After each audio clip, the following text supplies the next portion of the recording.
હવે વાતના 5 ટાઈપ.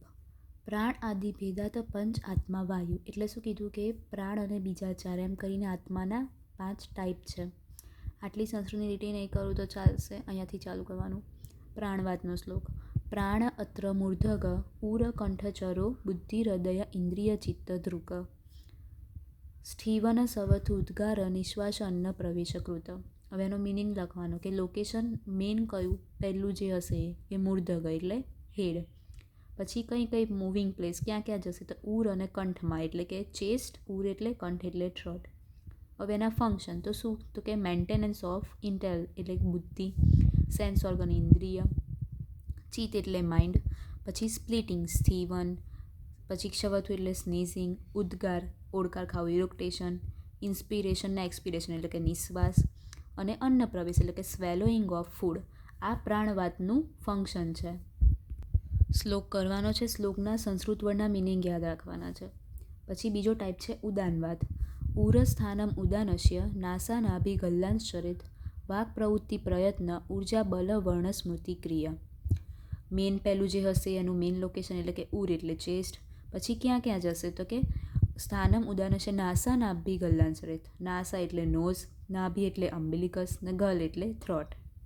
પછી બીજી લાઈનમાં એનું ફંક્શન તો શું કીધું વાક પ્રવૃત્તિ એટલે પ્રોડ્યુસિંગ સ્પીચ. વાક એટલે પ્રવૃત્તિ એટલે ફિઝિકલ એક્ટિવિટી, પ્રયત્ન એટલે એફર્ટ, ઉર્જા એટલે સ્ટ્રેન્થ, વર્ણ એટલે કલર અને સ્મૃતિ એટલે યાદ રાખવાની ક્રિયા. તો ઉદાન વાયુ આવા બધા કામ કરશે. પછી વ્યાન વાયુ. તો વ્યાનો અધિસ્થિત કૃત્સ્ન દેહચારી મહાજવ ગતિ અવક્ષેપન ઉત્ક્ષેપન નિમેષ ઉન્મેષણમ આદિકા પ્રાય સર્વ ક્રિયા તસ્મિન પ્રતિબદ્ધ શરીરિનામ. તો પહેલું એનું સ્થાન તો શું આવ્યું હૃદય એટલે કે હૃદય. પછી ક્યાં ક્યાં જશે તો કૃત્સ્ન દેહચારી મહાજવ એટલે આખા ઓલ ઓવર બોડીમાં.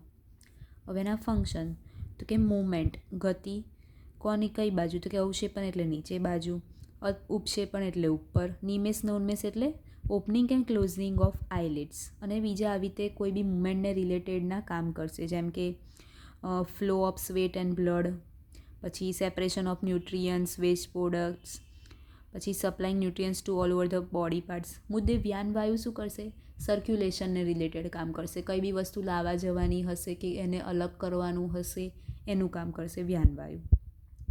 પછી સમાન વાયુ. સમાન વાયુ શું કરશે સમાનો અગ્નિ સમીપસ્થ કોષ્ઠે ચરતી સર્વત અન્નમ ગૃહ્યતિ પચ્યતિ વિવેચયતિ મુજ્યતિ. લોકેશન પહેલાં અગ્નિ સમીપસ્થ એટલે કે નિયર ટુ જઠરાગ્નિ. અહીં અગ્નિ કઈ કીધી જઠરાગ્નિ.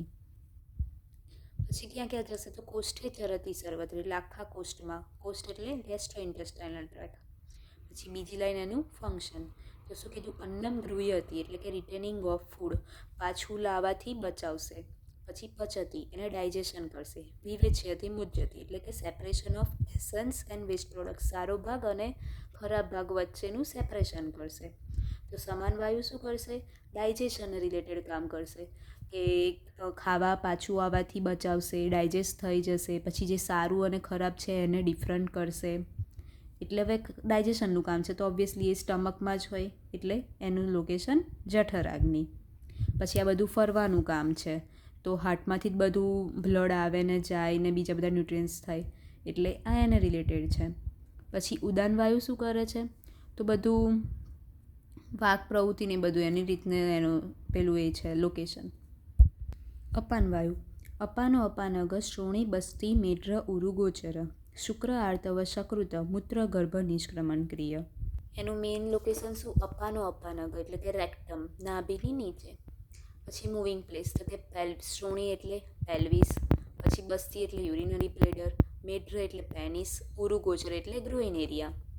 હવે બીજી લાઈન એની ફંક્શન તો શું કીધું નિષ્ક્રમણ. આ બધાનું નિષ્ક્રમણ એટલે કે એલિમિનેશન ઓફ સીમેન શુક્ર, આર્તવ એટલે મેન્સ્ટ્રુઅલ બ્લડ, સકૃત એટલે ફીસીસ, મૂત્ર એટલે યુરિન અને ગર્ભ એટલે ફીટસ. આ બધાનું એલિમિનેશન માટેનું કામ કરશે. એટલે બધું જે વેસ્ટ પ્રોડક્ટને બહાર કાઢવા માટેનો જે વાયુ છે તો એ અપાન વાયુ. આ થયા વાતના 5 ટાઈપ્સ.